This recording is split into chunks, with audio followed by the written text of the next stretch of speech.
the Master Control, which is funny, like Zod and Master Control totally know they have users, and yet they're trying to stuff it down because it's about control. It's not about whether the users actually exist, it's about control. And it probably says something about our time now.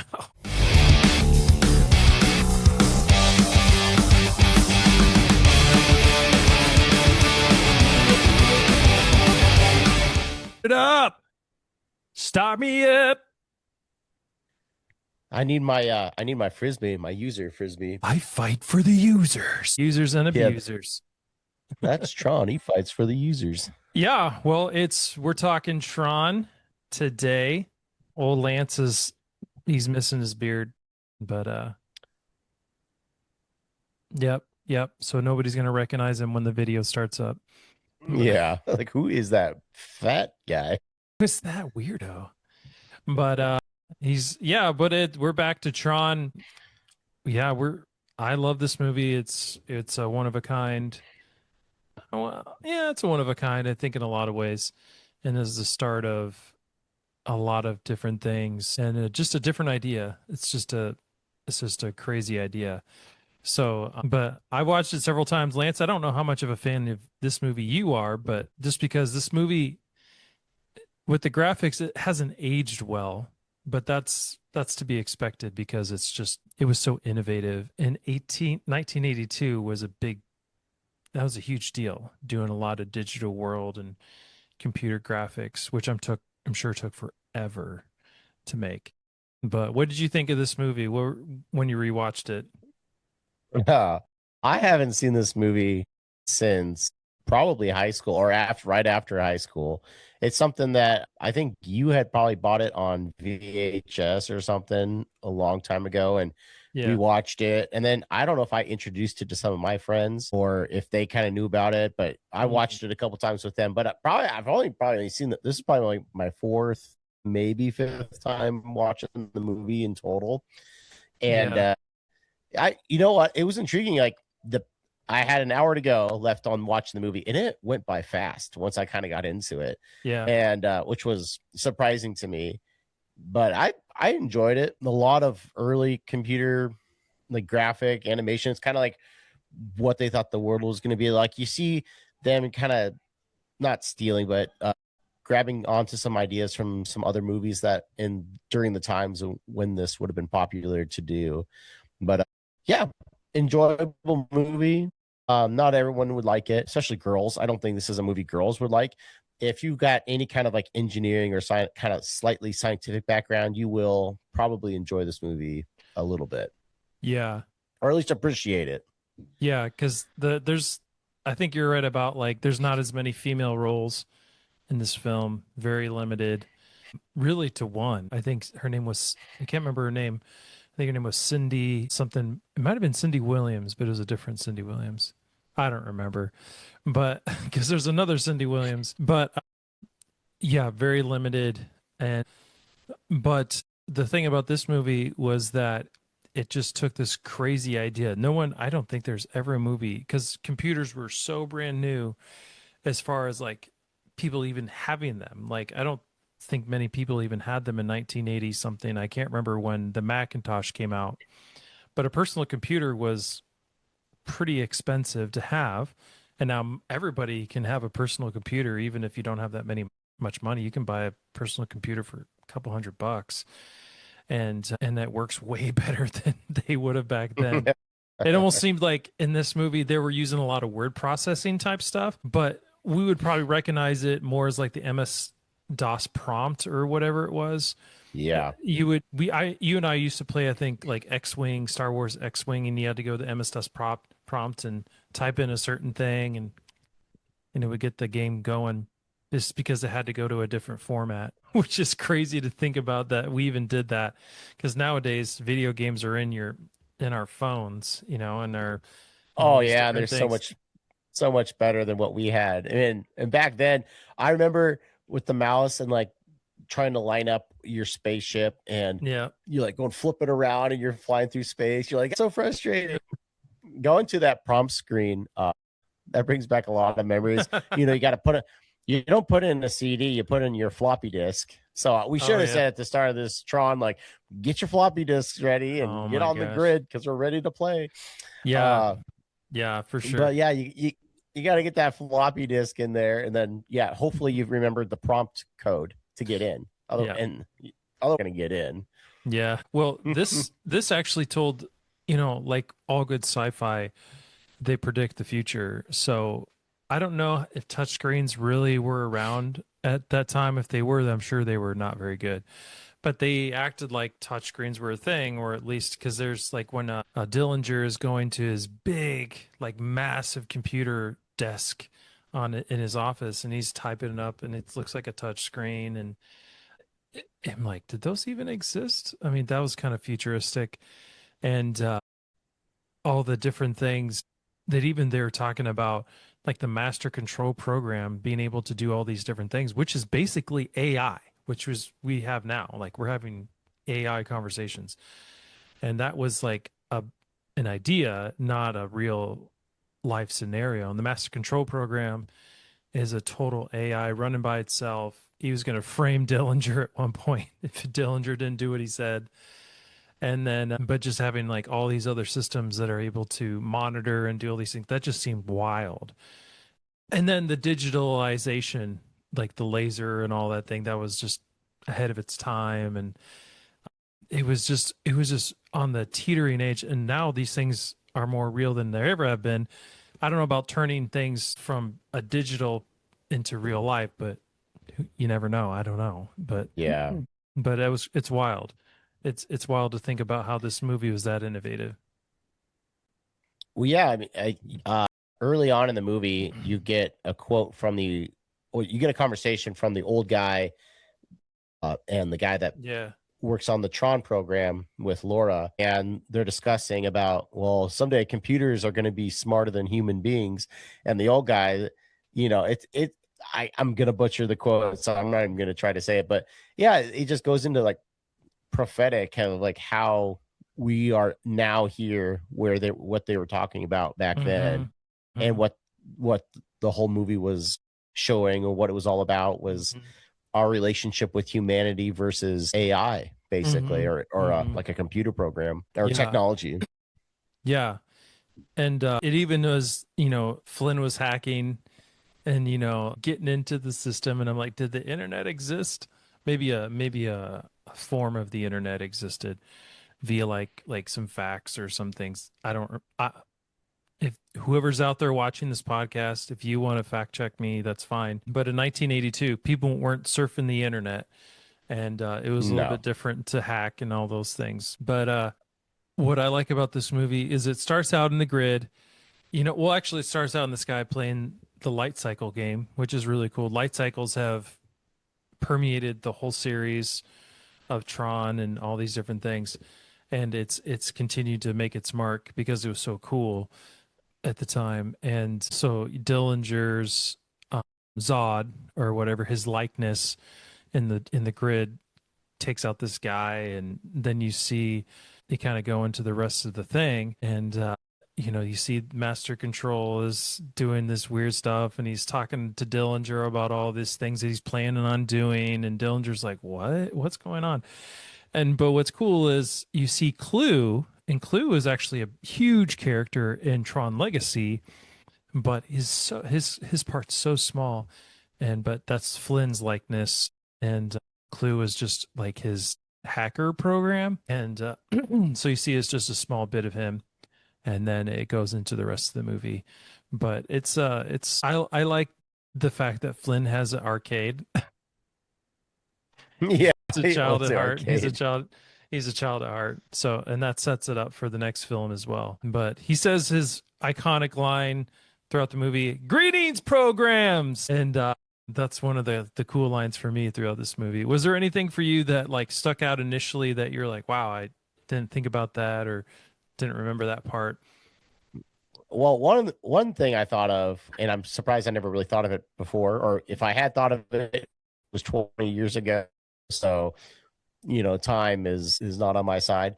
But the fact of it's a lot like the Wizard of Oz because you have these programs that are in Uh, your likeness in in the program, and then because what you look like in the real world is kind of what your program looks Yeah. like, Yeah. and so you have like this replica, or it's kind of like this dream sequence. Like he even Flynn even says, he's like, "All right, guys, tell me what's going on so I can tell everybody when I wake up what happened." And they're all like looking at him like, "What are you talking Yeah. about?" Yeah. And yeah, it was just kind of an interesting thing to be like, "Oh, this is kind of like Wizard of Oz in that Yeah. sense."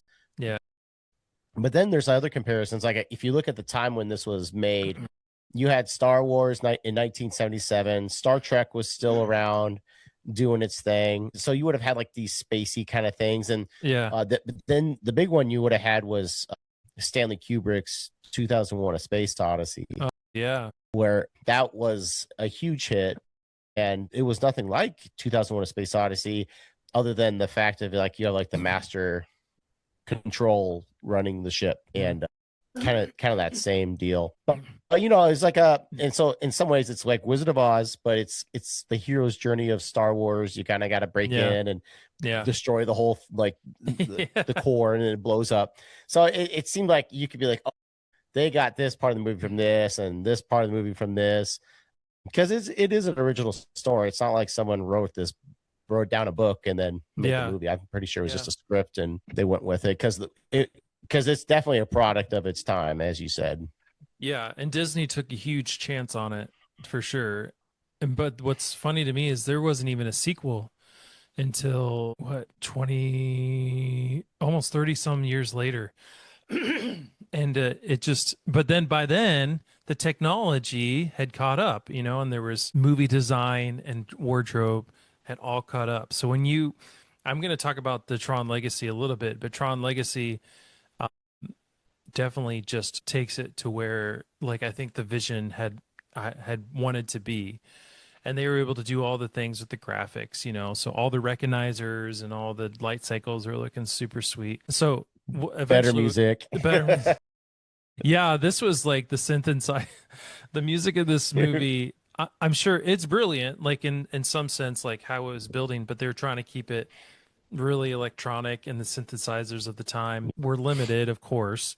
Synthesizers now are able to do all kinds of stuff, but and the grid looked kind of boring until the end of the movie. You actually see like the grid come back to life, and so like you don't get to see the grid as it was living before. You only see it after Flynn and Tron and they rescue and get the thing done. But I Yeah. remember I remember going to the Planet Hollywood in Disney. It wasn't in Disney. Well, I guess it was. It was a free park that they had. Like they have like all these restaurants and shops you can go into, and it's on the Disney lot, but you don't have to pay to get in. And Planet Hollywood had a couple Tron things there, and one of them was one of the suits that they had worn. And when you see Oh, it up close, it looks really boring because it's just gray and there's some sort of reflective, like, design on there. So when you see the movie, the reflective design shows it what it is. I think I'd seen some pictures and they used some unique lighting for it. So that was one of the weird things about this movie because they were working on green screens and blue screens or whatever they were the majority of this film. And that's hard. That's really hard to do. Uh, yeah. yeah. And that's one thing where like the sound graphics really helped out the movie with this Yeah. fake atmosphere they had. And usually I get really annoyed when you hear people walking around because it's like an old sound effect that they don't ever put in movies anymore. Oh, Like no. you just hear like the foot's clomping, like, Yeah. and but this one it really helped because you were hearing like this metallic kind of computer sound coming from when they would like fall down or lean up against something, or and like that helped with you like this is it kind of gave it a bit more life in some ways where I would normally have been pretty annoyed with the sound. Yeah, that's true. That's true. You know what's funny about this movie? I was just thinking this. So Alan, or Tron calls him Alan one, but Alan is kind of a meeker. He's not like I think he's, willing to get in a confrontation, but Tron, his likeness or his counterpart in some ways, is totally bold. He's kicking butt. He's like destroying programs with his disc, and he's like, "I'm going to take everybody out. I'm going to fight to the death." And Alan's like, kind of like, I'm going to see and test the waters, but I'm not going to get too crazy here. which is completely different. So you see different sides of their personalities, I guess you could say. Although Dumont Hmm. and the original, the old guy in the computer, they're pretty much the same character. And Yeah. Flynn's a cool character because I'm pretty sure Jeff Bridges just was given license to be himself in this movie. Like I think like he's almost like the dude from The Big Lebowski. He's pretty much the Yeah, big Hey man, the programs abide. the programs abide, the programs abide. But what else about this movie, Lance? Like uh, what did you think of Ram? Ram's actually a cool character that I don't think gets talked about a lot.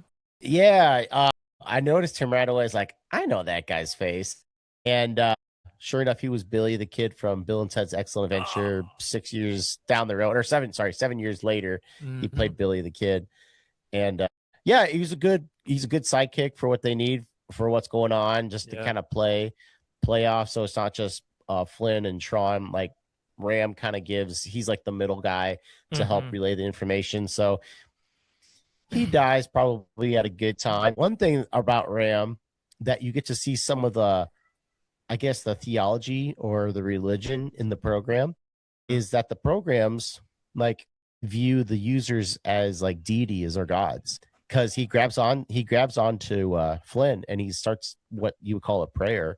He Hmm. goes, "Oh, my user, my user, my user," and he says a few other little things. But yeah, you get to see there's something psychologically or spiritual that's going on with these things as well. Like they Hmm. believe in the users and that there's something like evil going on, not just that you're just running a program. Right. There's something more than their world. Like Yeah. they recognize that they were creations and they weren't just Hmm. manifest, which isn't Yeah. that I never thought about that. And the Master Control, which is funny, like Zod and Master Control totally know they have users, and yet they're trying to stuff it down because it's about control. It's not about whether the users actually exist. It's about control. And it probably says something about our time now. We're trying to Yeah. control the Yeah. narrative about what's going on, but which is interesting. It's actually really interesting for our time. Yeah, I mean, so it had really gotten me interested in what. Yeah, so just one quick thing from that I got from our master control AI in the real world Google was is that like the users are as gods, programs view human creators as omniscient deities. Faith Hmm. versus secularism, the MCP or the master control persecutes programs who believe in users, and then Flynn's kind of like a messianic figure. He enters the grid to save the programs. And Then there, sacrifices himself. yeah, you get the sacrifice where he jumps into the energy to fix everything. And then yeah, I mean you have like Tron, he sacrifices himself, but he's able to come back. Yeah. And then Yeah. like the philosophical concepts like Gnosticism, the physical world is just a simulation, mind body dualism. Flynn exits both as flesh and code, or exists both. And the soul code possesses unique identity, spirit, and consciousness. And then the free will programs choose to disobey their hard coded programming. I Hmm. thought that was kind of interesting. So I guess for our Calvinist friends, they may not like this movie as much because it's showing a free will concept in there. I'm just kidding. We don't have to get into that, but Yeah. yeah, I thought that was kind of a funny thing. I like, Tron and Flynn. I fight for the users. I love their quotes in this movie. And Master Control Program, a total, this is what manipulators do. This is what narcissists do. When he says end of line, he's like, I'm done. This conversation's over and you don't get to have a say anymore. And Tron also says another great quote, I'm also better than you. And it's not like an arrogance, but he's like, I know who I am. I'm confident in who I am. And I know what I'm supposed to do, which is interesting as a film. This film is probably more about identity, like what you were saying earlier. He knows what he's supposed to do, and he has to wait and he has to fight it out, and eventually gets that opportunity provided by Flynn, like you said, the reluctant messianic figure, I would probably say.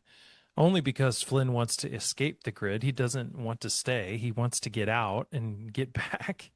He doesn't want to die in the Yeah. grid because he doesn't know what's going to happen. And Batron, leads the way eventually. And it's funny, Flynn kind of just bumbles his way through while Tron is persistent and it's sometimes ruthless in getting the job done. But this world is fun. I I definitely would say it's not my favorite Tron movie because when you get to Tron Legacy, the world just expands into this great thing, and I love the cast in that next movie. But I think Tron is a good place to start if you want to get into the world. You got to watch the first one, otherwise you're never going to understand anything else. And what's cool about Tron, there's comic books, there was a show.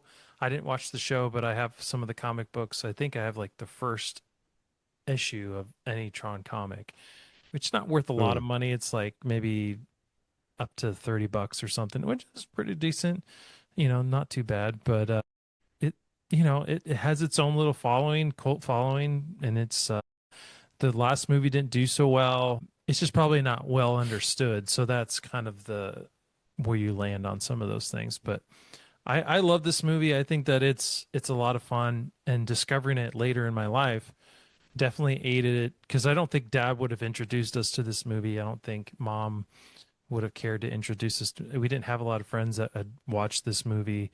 It wasn't as popular down the line. I think it did okay at the box office, but it wasn't like, hey, this is this phenomenon that just, kind of goes on. But there's a cult following that probably stirred up enough interest down the road. And yeah, I think it's a great film just to imagine 1982 being able to do what they actually did. Just, it's kind of crazy for me to think. Yeah, yeah. I think like throughout the movie, you see that it's like, oh, these are our. You recognize them as computer graphics, and they are computer graphics the whole way through, except for one scene. And I want to know if you can guess which one it was. Not off the top of your okay. It's everything. Everything is computer generated, Oh, right. except for the part where these green like spider things come up Yes. and on that red background. It's like that is a cartoon. Like you It, could it's all of a sudden animation. your eyes could yeah, you could see animation that and I thought that was kind of an interesting thing that my eyes, even though we're so used to our new stuff, that you could still see the difference between the cartoon and something else. So I Yeah, have for a sure. visitor with me. It's JoJo. Yeah, But it's my daughter. Get your face out of here. but uh, but no, that's a good point, Lance, because back then, yeah, that was a total those are definitely animation. And that part of the movie is the most bizarre because it shows the grid bugs, but we don't Yeah, like there's they don't do anything. Like there's no. It's like expanding the world, but you're like, who cares? Like I don't know. yeah. Like you're kind of into the story. The story really does help push the movie, which is interesting because they're trying to show you all this cool stuff, but you just get it's a simple idea of there's a corrupt world, there's a hero that a Mhm. reluctant hero that comes in and kind of say and works together with the team. They save the day. Yeah, yeah. So yeah, And I think Tron is always meant to be visually wondrous. I don't think Tron's story helps the film move, but you're always supposed to be in wonder of it. You're always supposed to be like, wow, look at the graphics and the creative thought that goes into it. Even with Tron Legacy and Tron Ares, it's always supposed to be like, wow, look at this world. Could this world exist? Could we have something like this? I doubt it, but I mean, I doubt it. But my son's well, watching a because I think video. in the newest movie, don't they like Tron or the computers of the programs come into the real world, right? And then they're Yeah. Yeah. or how that would work. Yeah, yeah, yeah. It's like AI and 3D printing at like its most finest. Yeah, like they have this huge 3D printer that brings things to life. It's Wow. yeah, it's like the 3D printers of 3D printers. But yeah, I don't have a lot to say else about this movie just because it's supposed to be visually stunning, like I said. Um, the one thing about it, Bruce Boxleiter, I think that's how you say his name. He does make a return in the next film, and but he's uh, he's an interesting character because it's less actually about Tron and more about Kevin Flynn.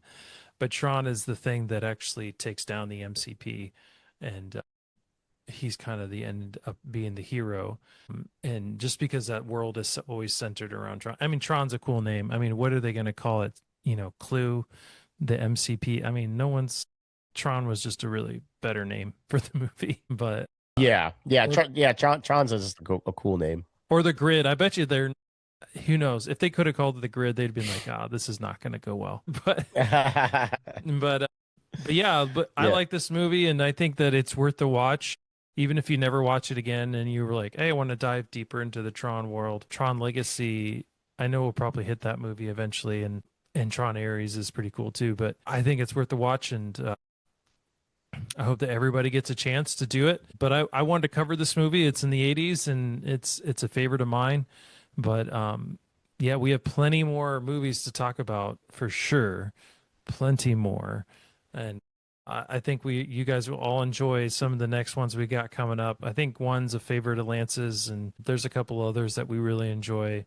And we're gonna have some guests coming up. We're gonna have some guests on our podcast. So Expanding it. it's expanding our universe from Alabama and Florida into other I won't say where, but that's going to be other places. But yeah, but I enjoyed it. So Lance, I don't know if you had any closing thoughts.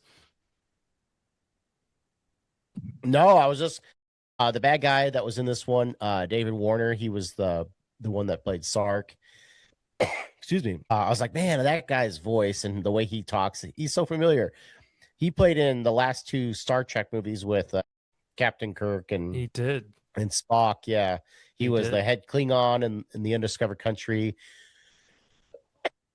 Excuse me.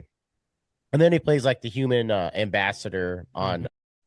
in the Final Frontier. So yeah, True. You're so right. He's yeah. been in many other things as a, I think he's an English actor, but and the gal that plays Laura, she's actually in the Caddyshack. I don't recommend that movie, but she was in Caddyshack, and of course, if you love Jeff Bridges, I love Jeff Bridges. I think he's a fun guy to watch on screen. Oh yeah. If you like The Big Lebowski, White Squall, of course he's in all the Tron films, and he's just a fun guy to watch. But I recommend this movie, and check it out for yourselves. If you've never seen it, go check it out. Go rent it. I'm sure it's on Disney Plus. That's where I watched it. Disney Plus. They got a lot of stuff on there now. There you go. Disney Plus is the place to find this Yep. movie. But hey, we'll see. Or if you have it on VHS. I don't have it. I have it at digital now. I'm on the Okay. grid. But You're on the grid. I'm on the grid. But hey, everybody, we'll see you next time. And remember to like and subscribe to our page, and check us out on Facebook and TikTok at Past Due Movie Reviews. And we'll all see you later and next time. All right. Peace out. All right.